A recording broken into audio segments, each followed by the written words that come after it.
नमस्कार। मैं doctor Anil Kumar Yadav, assistant professor in political science. आज का हमारा टॉपिक है भारत पाक संबंधों में बाधाएं और पाकिस्तान से संबंध सुधारने के लिए भारत द्वारा किए गए प्रयास।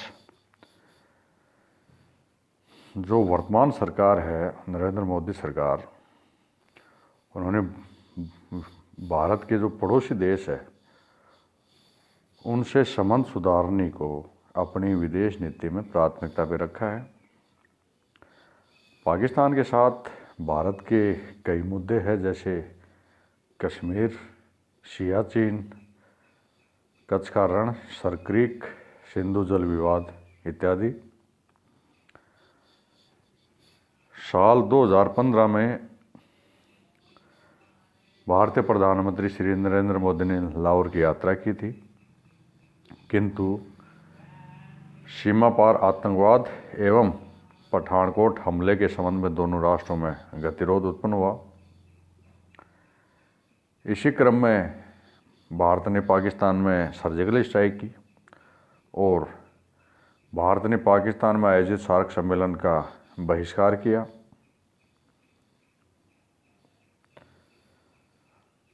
चीन ने पाकिस्तान में ग्वादर बंदरगाह का निर्माण किया है और चीन जो वन रोड वन बेल्ट परियोजना बना रहा है उसकी में चीन पाकिस्तान आर्थिक गलियारे का भी निर्माण हो रहा है, जो पीओके जिसको हम कहते हैं पाक अधिकृत कश्मीर से होकर ये परियोजना गुजरेगी। और यह क्षेत्र जिसे भारत अपना मानता है उसमें से ये कॉरिडोर का निर्माण चीन कर रहा है। दूसरी चीज़ जो पीओके है उसमें चीनी अधिकारियों और सैनिकों को चीन पाकिस्तान में तैनात कर रहा है, जो कि भारतीय सुरक्षा के लिए एक गंभीर खतरा साबित हो सकता है। इसके अतिरिक्त चीन रूस संबंधों के कारण पाकिस्तान है वो रूस के नज़दीक होता जा रहा है और चीन पाकिस्तान रूस संबंधों के कारण भारतीय हित इससे प्रभावित होते हैं। इसी प्रकार मई 2014 में भारत के प्रधानमंत्री ने अपने पद के शपथ ग्रहण समारोह में मॉरिशस के साथ साथ दक्षिण एशियाई एसोसिएशन फॉर रीजनल कॉरपोरेशन, जिसको हम सार्क कहते हैं, कि देशों के साथ अन्य नेताओं को भी आमंत्रित किया। अगले दिन पाकिस्तान के प्रधानमंत्री नवाज शरीफ ने इसमें भागीदारी की। मोदी सरकार है उसकी नज़र में पड़ोसी देशों की अहमियत स्पष्ट है। पिछले सरकारों के विपरीत मोदी सरकार घरेलू व्यापार में वृद्धि और विकास के लिए विदेशी निवेश, व्यापार और प्रौद्योगिकी हासिल करने के साधन के रूप में विदेश नीति का उपयोग करने की इच्छुक है। लेकिन यह एक कठिन और जटिल कार्य होगा, विशेष रूप से भारत के दो शक्तिशाली परमाणु संपन्न राष्ट्र जिनमें पाकिस्तान और चीन है, उनके साथ भारत के संबंध गतिरोधपूर्ण रहे हैं।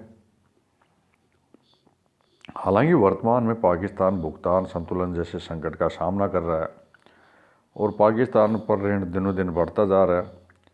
पाकिस्तान के पुनर्निर्माण एवं आर्थिक विकास में अगर पाकिस्तान चाहे शांतिपूर्ण प्रयासों के लिए तो भारत इसमें भूमिका निभा सकता है। हाल ही में पाकिस्तानी सरकार ने करतारपुर कॉरिडोर बनाने का ऐलान किया है, जिसका भारत ने भी सपोर्ट किया है।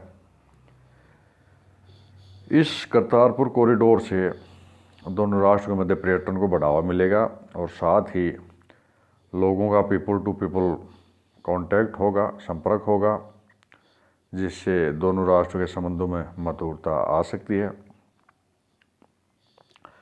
फिर भी हम कह सकते हैं कि पाकिस्तान के साथ भारत के संबंध सुधारना एक कठिन चुनौती भरा काम है। 1947 के बाद भारत और पाकिस्तान के मध्य 3 युद्ध हो चुके हैं, कश्मीर को लेकर और बांग्लादेश को लेकर। 1998 में जब दोनों देशों ने परमाणु हथियार हासिल कर लिए, तब से यह कम तीव्रता वाले सैन्य टकराव में बदल गया है। वैसे ही विवादित कश्मीर क्षेत्र को विभाजित करने वाली जो LOC है उस पर पाकिस्तान निरंतर हिंसा और गोलीबारी के कारण भारत पाक संबंधों में कटुता घोल रहा है और जो द्विपक्षीय शांति वार्ता में बाधक बना हुआ है।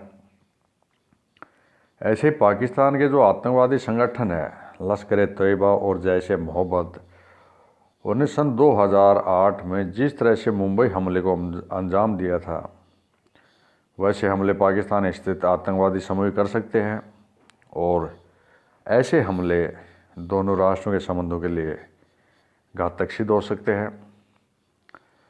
वैसे भारतीय सुरक्षा प्रतिष्ठानों का मानना है कि इस तरह के किसी भी हमले की योजना पाकिस्तानी सुरक्षा प्रतिष्ठान द्वारा विशेष रूप से अपने शक्तिशाली जो खुफिया संगठन ISI वो ही बना सकती है।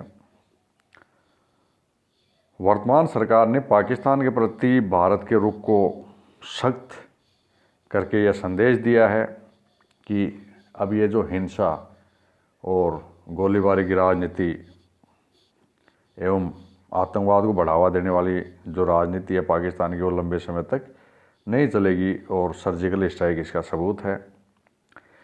इसके साथ ही भारत ने भी नियंत्रण रेखा पर एवं अंतर्राष्ट्रीय सीमा पर पाकिस्तानी फायरिंग का मुंहतोड़ जवाब देना शुरू किया है एवं पाकिस्तानी सेना को जवाब देने के लिए भारतीय सेना को फ्री हैंड दिया गया है।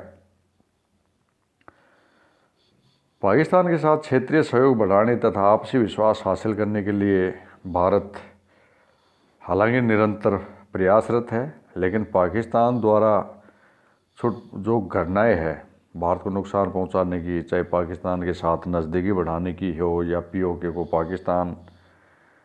को में चीनी सेना को परमिशन देने की या वन रोड वन बेल्ट परियोजना में, ये सब चीज़ें ऐसी है जो दोनों राष्ट्रों के मध्य तनाव उत्पन्न करती है।